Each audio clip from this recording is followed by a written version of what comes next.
CM Pushkar Singh Dhami ने की बैठक। एआई आधारित सेमिनार में हुए शामिल सूचना एवं लोक संपर्क विभाग की करी समीक्षा बैठक। गैरसैंण में होगा उत्तराखंड विधानसभा सत्र। 21 से 23 अगस्त तक चलेगा सत्र। विधायकों ने भेजे 450 से ज्यादा प्रश्न।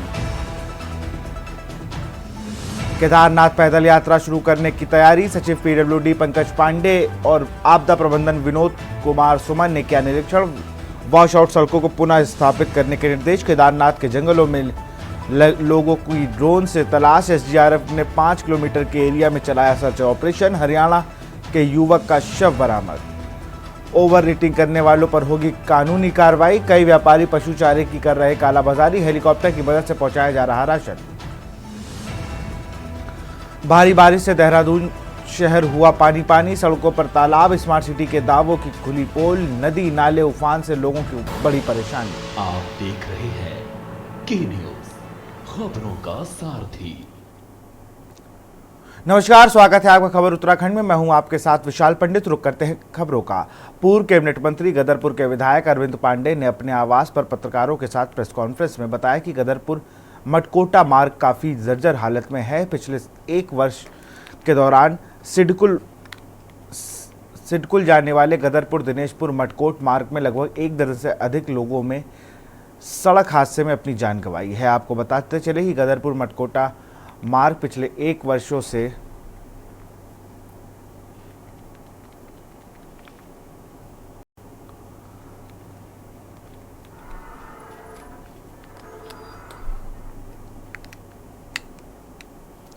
मटकोटा काफ़ी जर्जर है और जगह जगह पर गड्ढे बन गए हैं। पिछले 1 वर्षों से 1 दर्जन से अधिक लोगों की मौत।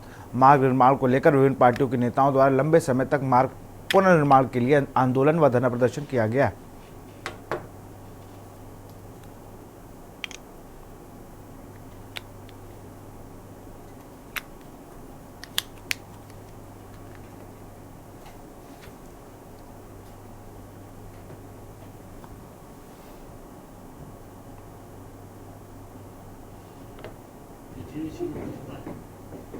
और जिसकी वजह से हमारे कई लोगों का देहांत हो चुका है। मैं ऐसे परिवारों को मैं अपनी संवेदना प्रकट करता हूँ और क्षेत्रवासियों से विनम्र निवेदन करना चाहता हूँ। इस सड़क को विधिवत बनाना आपके आदेशानुसार मेरी जिम्मेवारी बनती है, लेकिन हम समय पर इसको जैसा चाहिए नहीं बना पाए। मैं इसके लिए आप लोगों से क्षमा चाहता हूँ और इसे मैं आपको इस प्रेस कॉन्फ्रेंस के माध्यम से मैं अपने समस्त क्षेत्रवासियों को मैं विश्वास दिलाना चाहता हूँ कि मैंने कभी भी क्षेत्रवासियों को मैंने कहा कुछ हो और किया कुछ हो, मैंने हमेशा अपनी जिम्मेदारी को निभाया है ईमानदारी। कभी भी धोखा देने का काम मैंने नहीं किया। सावन के तीसरे सोमवार पर भगवान शिव के मंदिरों में भक्तों की भीड़ उमड़ रही है। हरिद्वार दक्षेश्वर महादेव मंदिर में सुबह से भक्तों का तांता लगा हुआ है। बड़ी संख्या में लोग पहुंचकर भगवान शिव का जलाभिषेक कर रहे हैं।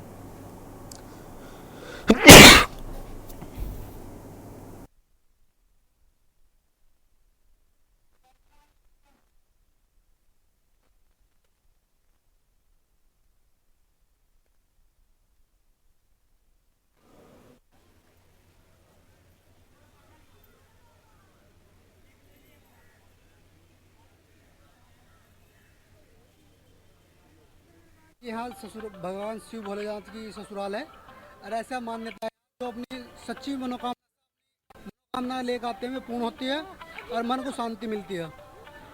जो सावन के दिनों में अच्छी भीड़ भाड़ रहती है जी, अच्छी भीड़ भाड़ रहती है। क्या कारण है कि इतने लोग सबका आस्था का मामला है जी, सबका दिल का मामला है ये। और भाव से भगवान, अगर भाव है तो भगवान भी है। बहुत प्राचीन है और मंदिर की जो आस्था है इस पर हम लोग बहुत विश्वास करते हैं। यह भगवान शिव की ससुराल है और मंदिर में काफ़ी सावन के महीने में हमेशा भीड़ भाड़ रहती है। बहुत चहल पहल रहता है। बहुत ही मनमोहक यहाँ पर स्थिति रहती है सावन भर। आज भी हो रही बहुत बहुत बहुत बहुत अच्छा हो रहा है। मन को बड़ी शांति मिली। जलाभिषेक कर चुके हैं। बहुत ही अच्छा यहाँ पर है। यहाँ के व्यवस्थापक प्रबंधक काफ़ी अच्छा यहाँ पर मिला। उत्तराखंड आके मैंने जो कि सौंदर्य दृश्य देखा, बहुत ही अच्छा रहा, बहुत ही अच्छा रहेगा।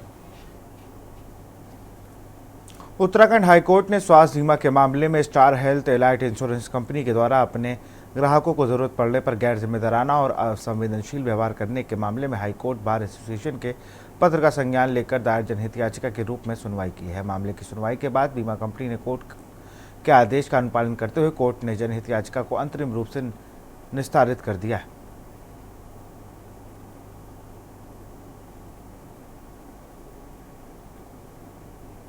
पूर्व में जो कोर्ट ने आदेश दिए थे उसके बाद लीगल सर्विसेज अथॉरिटी को जो निर्देशित किया गया था, उन्होंने इंश्योरेंस कंपनी से संपर्क किया और इसमें जो धनराशि उनको रिलीज की जानी थी वो इंश्योरेंस कंपनी द्वारा रिलीज कर दी गई, जिसके बाद जो ग्रीवांस था जो बार की तरफ से प्रस्तुत किया गया था उसका समाधान होने के कारण कोर्ट ने प्रकरण का निस्तारण कर दिया।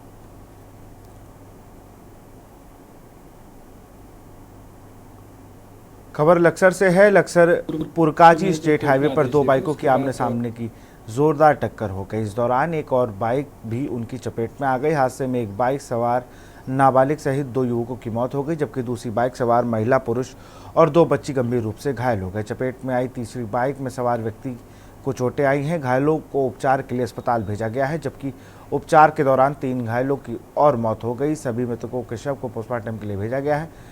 एसीपी देहात स्वप्न किशोर सिंह के मुताबिक मुजफ्फरनगर निवासी जीशान अपनी पत्नी सबनूर के साथ बाइक से लश्कर से मुजफ्फरनगर जा रहा था। उसकी बाइक पर उसके रिश्तेदार की 2 बेटियां अलीना और इजल भी बैठी थीं। बच्चियों की आयु 8 और 3 वर्ष थी। उनके साथ दूसरे वाहनों पर अन्य रिश्तेदार भी चल रहे थे। इसी बीच जब वह लक्सर पुरकाजी हाईवे पर गंगनौली गांव के निकट पहुंचे, तभी सामने से आ रही मोटरसाइकिल के साथ उनकी आमने सामने टक्कर हो गई।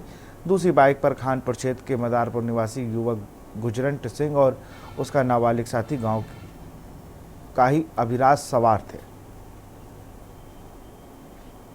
मामला ये थे, बच्चे लक्सर आ रहे थे और रास्ते में जो है मोटरसाइकिल की आमने टक्कर हुई। इसमें दोनों बच्चों की जो है एक गुरजंत सिंह और अभिजोत दोनों की मौत हो गई। गुरजंत सिंह की मौके पर मौत हो गई। अभिजोत जो है रुड़की आके विनय विशाल के यहाँ डॉक्टर ने बोल दिया कि खत्म हो गया। पोस्टमार्टम लेके आए हैं, पोस्टमार्टम हो रहा है। कल शाम को गनौली लक्सर खानपुर रोड पर मोटरसाइकिलों का एक्सीडेंट होने और उसमें कुछ लोगों के गंभीर रूप से घायल होने की सूचना 112 के माध्यम से कोतवाली लक्सर को प्राप्त हुई थी। इस सूचना पर घायल गुरजंट को पप्पू नर्सिंग होम ले जाया गया था और अभिराज को विनय विशाल नर्सिंग होम के लिए रेफर किया गया था। गुरजंट की मृत्यु हो गई थी उस घटना में और बाद में अभिराज के बारे में भी मृत्यु होने की सूचना प्राप्त हुई थी। 3 अन्य घायलों को उपचार के लिए मुजफ्फरनगर ले जाया गया था, जिसमें से आज सूचना प्राप्त हुई है कि जीशान, उसकी पत्नी सबनूर और एक बच्ची जिसका नाम ईसल है, उनकी भी मृत्यु हो गई है। अभी 2 घायलों का उपचार चल रहा है, जिनके नाम क्रमशः हीरा और अलीना है। यहाँ रुकते एक छोटे से ब्रेक ले, जल्द हाजिर होंगे। आप देख रहे हैं के न्यूज़, खबरों का सार। ब्रेक के बाद आपका स्वागत है। बागेश्वर में गिरफ्तार हुए छात्र अध्यक्ष सहित कुल 6 छात्रों की जमानत का रास्ता खुल गया है। बागेश्वर पुलिस ने छात्रों के खिलाफ बनी चार्जशीट से 8,500 रुपये लूट की धारा को हटा दिया गया है। न्यायालय द्वारा छात्रों की रिहाई जमानतियों के आधार पर जल्द अमल पर लाई जाएगी। छात्रों की गिरफ्तारी को लेकर कांग्रेस पार्टी एसपी ऑफिस के सामने पिछले 5 दिनों से धरने पर बैठी है।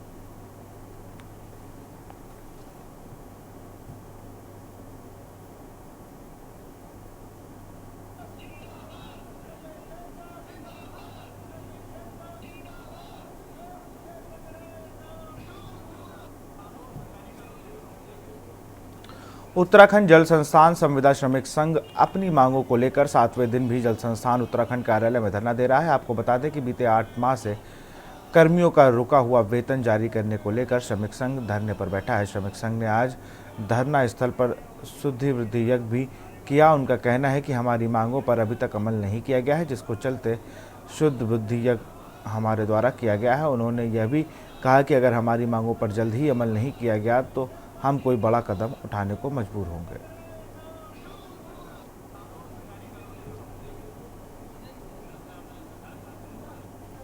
मैं ये कहना चाहता हूँ आपके चैनल के माध्यम से कि लगभग 1 हफ्ता का समय हो गया है, लेकिन इन उच्च अधिकारियों द्वारा अभी तक कोई फैसला नहीं लिया गया हमारे संबंध में। और आज से हमारे साथियों के द्वारा 3 साथी आज से कर्मी कंसन में बैठे हुए हैं और आने वाले दिनों में ये लड़ाई और लंबी होने वाली है। हो सकता है कि हम आमरण अनशन या तालाबंदी या सचिवालय कुछ जैसा कदम उठा सकते हैं। महोदय, अभी तक हमारी मांगों पर उच्च अधिकारियों द्वारा कोई भी ठोस निर्णय नहीं लिया गया है। इनकी बुद्धि शुद्धि के लिए इनको सद्बुद्धि आए, इसके लिए आज हवन प्रक्रिया यहाँ पे करी हम लोगों ने, और साथ ही सारे कार्यकारिणी के द्वारा कार्मिक अनशन भी चालू किया गया है। हमारे 3 पदाधिकारी 3 कर्मचारी यहाँ पे कार्मिक अनशन में भी बैठे हुए हैं। अगर इसके बाद भी इनके द्वारा अगर सद्बुद्धि नहीं आती है इनको, भगवान चाहे, मैं तो कह रहा हूँ कि आज हमने इनके प्रति हवन यज्ञ कर दिया है, इनको अतिशीघ्र सद्बुद्धि आए और इन कर्मचारी जो 20-25 वर्षों से इनका शोषण ठेकेदार द्वारा होते चला आ रहा है, उसका अतिशीघ्र निवारण करें। बागेश्वर के अंतर्गत कपाकोट तहसील सभागार में आम जनता दरबार लगा गया है, जिसमें 60 मामले सामने आए हैं। कपकोट नगर पंचायत व ग्रामीण क्षेत्रों में बिजली व पानी की समस्या आई है। वहीं लीती के सहित कपकोट के कई क्षेत्रों में इन दिनों शिक्षकों की कमी के कारण अध्ययन में बाधा उत्पन्न हो रही है। आपको बता दें कि इन दिनों उत्तराखंड में अतिथि शिक्षकों का आंदोलन चल रहा है। वहीं कपकोट के अधिकांश स्कूल अतिथि शिक्षकों के भरोसे चल रहे हैं।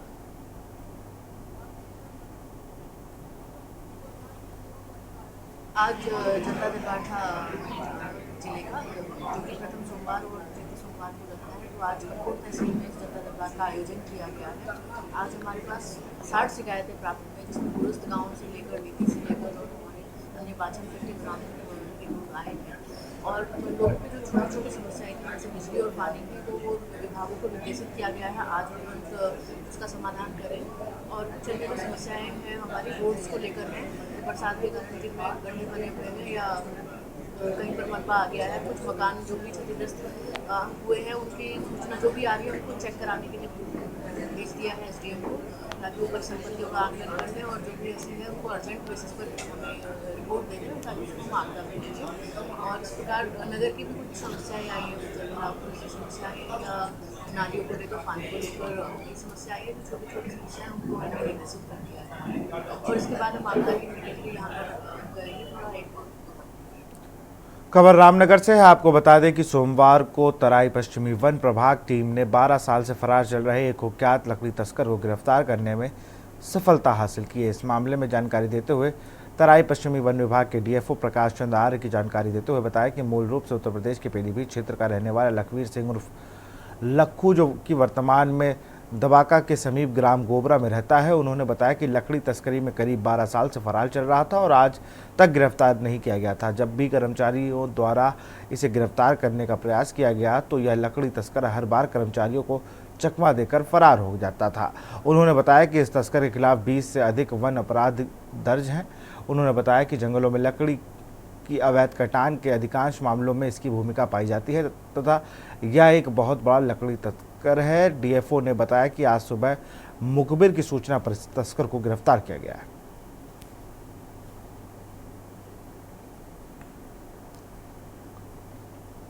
ये लखविंदर है, एक लखविंदर उर्फ लक्खू कहते हैं। ये इसका बहुत बड़ा आतंक था। इसका ये इतना ज़्यादा सक्रिय था हमारे क्षेत्र में और कई घटनाएं कर चुका था। काफ़ी समय से इसके खिलाफ बहुत सारे केस जब हमारे यहाँ दर्ज हैं और काफ़ी हम लोग प्रयास कर रहे थे, तो आज जा करके ये हमारे हाथ लगा। सुबह सूचना मिली थी, तो उसके बाद आज दिन में इसको पता किया गया।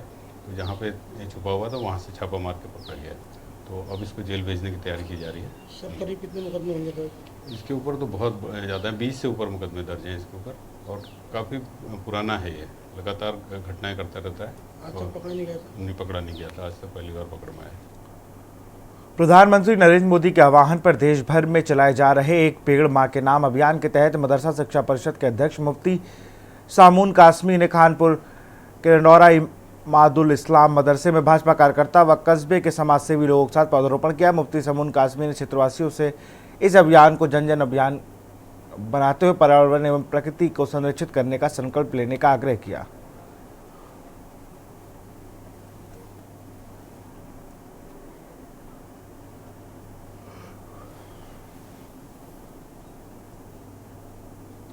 देश के यशस्वी प्रधानमंत्री श्री नरेंद्र मोदी जी ने आह्वान किया एक पेड़ माँ के नाम, और माँ की जो अहमियत को बताने के लिए, जैसे अल्लाह पाक ने कुरान पाक के अंदर ऐसे ही जितनी भी धार्मिक किताबें हैं हर एक में पर्यावरण के लिए, पेड़ पौधों के लिए, उसके लिए उसकी अहमियत बताई गई है। तो जैसे कुरान में आप पढ़ते हैं हमारे बच्चे, व तीनी व जैतूनी व तूरी सीनीन व हाजल बलदिल अमीन, तो यहाँ जैतून के दरख्त की और पहाड़ों की कसम खाई है ईश्वर ने, यानी अल्लाह पाक ने। देश के माननीय प्रधानमंत्री जी ने आह्वान किया है एक पेड़ माँ के नाम, और वास्तव में हम तो उस भूमि पर रहते हैं, हरिद्वार की पवित्र भूमि पर, कि जहाँ मैं देखता हूँ कि दिल्ली के अंदर ये कहा गया है कि वहाँ की हवा दूषित है, रहने योग्य नहीं है।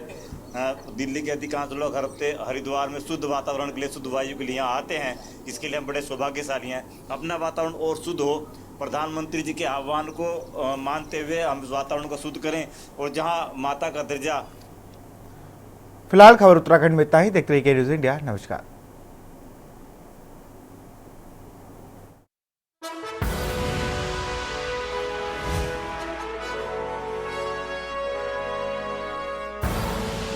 आप देख रहे हैं के न्यूज़, खबरों का सारथी।